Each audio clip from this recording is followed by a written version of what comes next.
Au départ, ils étaient peut-être venus avec un a priori en disant que le jeu c'est pour les enfants. Il y a encore cette image qui est très enracinée. Et en fait, ils s'amusent et ils sont heureux. Et ça fait du bien aussi de les voir sortir, changer, proposer autre chose. Et puis sortir de leurs habitudes aussi. Moi, en tant que psychologue, le jeu, je trouve vraiment que c'est quelque chose d'important puisque c'est quelque chose qui est de relationnel, d'intergénérationnel et qui de toute façon, quelles que soient les performances cognitives, les troubles mémoriels ou pas, on pourra toujours tous jouer ensemble et se regrouper autour du jeu. Et puis il y a toujours ce côté convivial pour le social, pour l'estime de soi, le partage, la valorisation.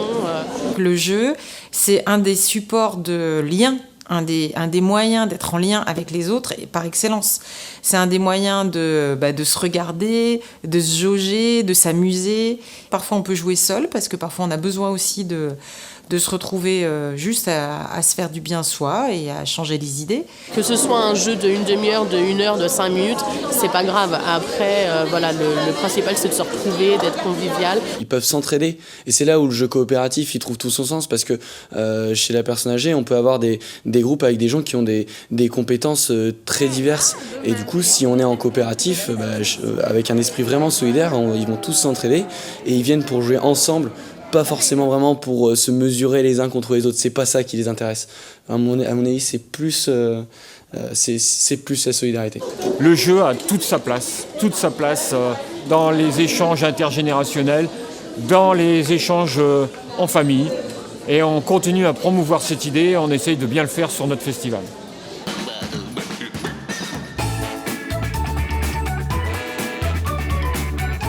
Avec tout un nombre de partenaires sur le développement d'actions collectives et notamment en partenariat avec le FLIP sur cette opération de FLIP Senior parce qu'on est très intéressé de pouvoir apporter toute une logique d'activité pour les usagers, qu'ils soient à domicile ou en établissement, qui puissent permettre d'égayer les journées des gens pour lesquels nous sommes au service sur le territoire. Nous en sommes à notre 3e édition de cet événement qui a lieu pendant le festival des Jeux de Parthenay. Un premier temps habituel qu'on fait pour la 3e fois et que vous pouvez découvrir encore une fois derrière moi, qui est l'accueil d'environ 200-250 personnes seniors qui viennent de leur domicile ou d'établissement, qui viennent passer une journée complète à la salle des loges pour découvrir des jeux avec des animateurs ou des créateurs. Et je vous remercie d'avoir été capable d'organiser ce festival magnifique où on va sortir aussi de la belote, du Scrabble, des dominos et du triomino. On va jouer à autre chose. On va se faire peut-être peur parce qu'on n'a pas l'habitude de jouer à ces autres jeux-là. Et franchement, jouer avec les autres, il n'y a rien de mieux que de vivre comme ça. Et pour la première fois cette année, un 2e temps de sélection, d'analyse de jeux qui ont été testés dans les établissements et qui se termine par la remise de 2 trophées qu'on a appelés les trophées Silver Flip, le Chronic Arts Histoire de France à l'école et le Crazy Cup. 2 jeux très différents qui ont retenu l'attention du jury et qui ont été appréciés dans les établissements des environs. Hier, on a fait un débriefing avec les animateurs d'EHPAD de façon à pouvoir faire un jury avec le retour des animateurs en établissement, de façon à ce qu'on labellise 2 jeux parmi 6 qui ont été testés, 2 jeux qui permettent de donner à voir qu'on peut apporter d'autres activités ludiques que les activités classiques des établissements, et avec en plus une prime entre guillemets sur le fait que les jeux ont été testés par les animateurs et un petit peu confirmés dans leur usage avec des publics qui peuvent avoir des difficultés sur l'appréhension des jeux. Le jeu est le support du lien. C'est-à-dire que selon la façon dont je vais regarder l'autre, selon la façon dont je vais donc, en le regardant, adapter le jeu avec lequel que je vais tester, forcément qu'il y a de l'adaptation. Néanmoins, le plus important, c'est ce qu'on a vu ensemble hier, c'est le regard que je porte sur l'autre. Mais c'est d'abord l'animateur qui lance le jeu.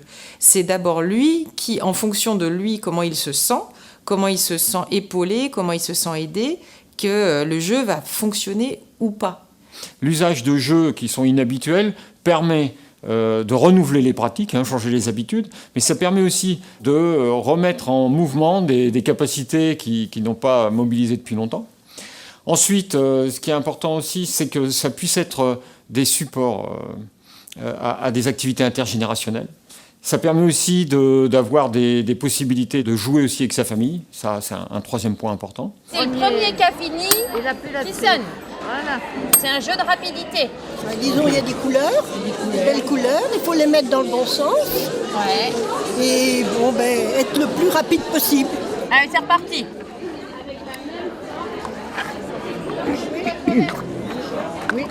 Ça vous plaît ce jeu? Oui, Est-ce que, d'après vous, Gutenberg publiait la Bible, ça a eu lieu avant ou après 1789? Le jeu est bien, très bien. Je savais tout ça par cœur autrefois, mais maintenant... Yuri Gagarin est le premier homme à voyager dans l'espace. Mais c'est très bien, c'est instructif. On s'en rappelle pas trop bien, mais enfin, ça vient quand même. Je dirais que c'est un bon atelier pour la mémoire. 1804, parfait. Eh bien, monsieur, vous avez gagné. Bon, moi, je vais pas m'embarrasser, je vais le mettre par-dessus. Hein. J'aime bien faire les jeux, ça détend. Bon, non, c'est pas dur, ça me bien. Vous avez toujours votre joker, si vous voulez, pour les mettre sur un autre chiffre. Vous voyez, c'est les losanges là. C'est bon? Oui, voilà. Il faut qu'on soit dans une logique de valorisation et d'essaimage de ce que l'on fait ici. Il y a des pratiques intéressantes qui sont développées en catimini, dans nos territoires, dans nos établissements et dans le département des Deux-Sèvres. Et c'est dommage que l'on garde ça pour nous. En fait, il y a des gens qui arrivent à faire de la communication à l'échelle nationale avec des trucs bien moins aboutis que ce que l'on peut faire. Et donc, il y a vraiment un challenge, je pense, aujourd'hui, à ce qu'on donne à voir à l'extérieur du département, que ce soit par la logique de site internet, de tutoriels vidéo, mais également par le champ de la formation. Il y a une logique à ce qu'on fasse la promotion de ça à l'extérieur du département des Deux-Sèvres.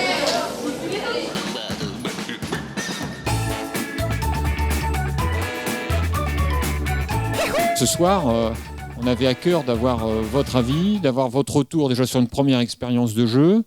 Ça nous sortait complètement de notre routine des jeux qu'on utilise tout le temps.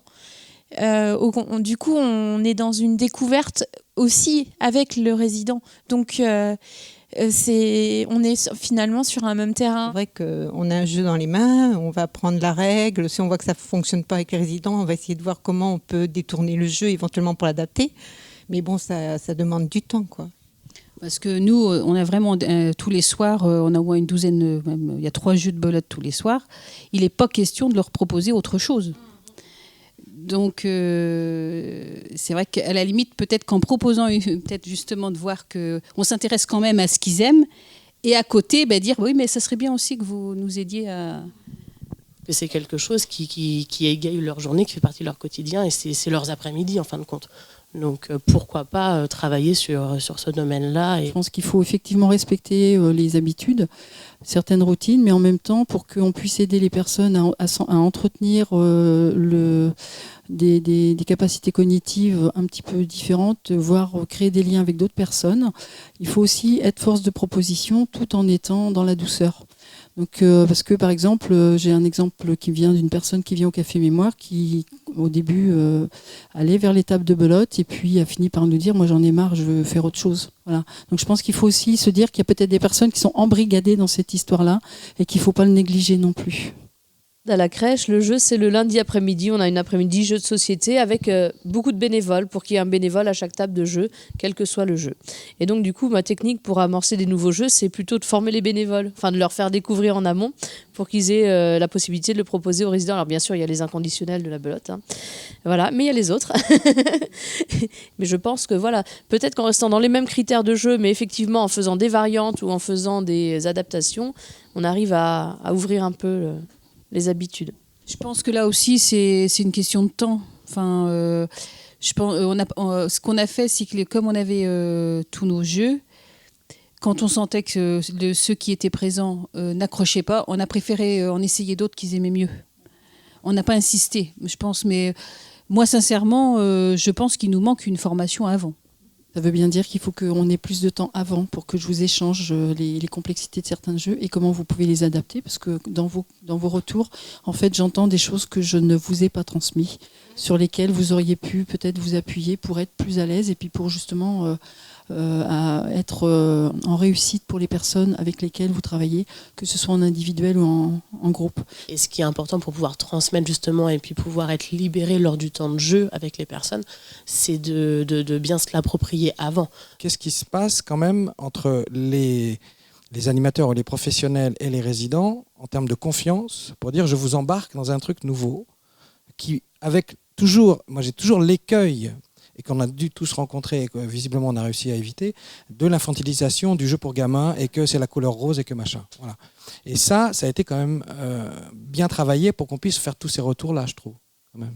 On parle de personnes âgées et qui quand même font des apprentissages, découvrent, rigolent, font tomber. Voilà. Donc je pense que c'est une remarque générale et la place du jeu et comment on a quand même réussi à l'amener. Sur le sujet de nous, quand on était petits, on ne jouait pas. Ça, forcément, on l'a tous entendu.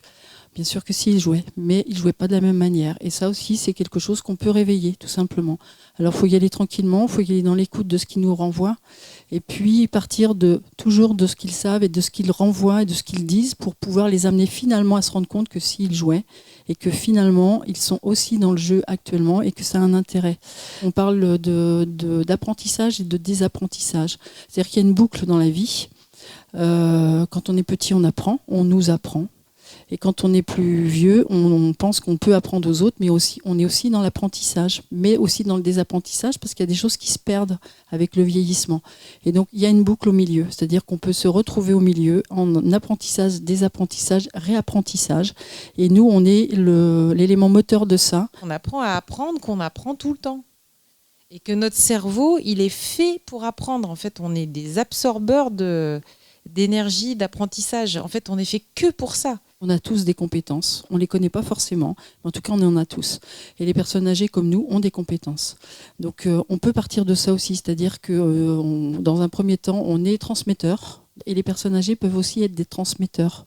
Alors il y a des choses qui existent, par exemple, si on parle d'intergénération, si on met des nains jaunes, que les enfants ne connaissent pratiquement plus, et des jeux actuels que les personnes âgées ne connaissent pas encore, et bien là, on a un vrai échange de compétences. Et en fait, à partir du moment où on part sur ce type de technique, on est dans la réussite. Et puis vous servir, entre guillemets, de façon positive, des personnes âgées qui sont plutôt volontaires ou qui ont plutôt envie d'être dans la vie, de pouvoir continuer à être dans l'échange avec les autres et de donner une dynamique au sein de vos établissements.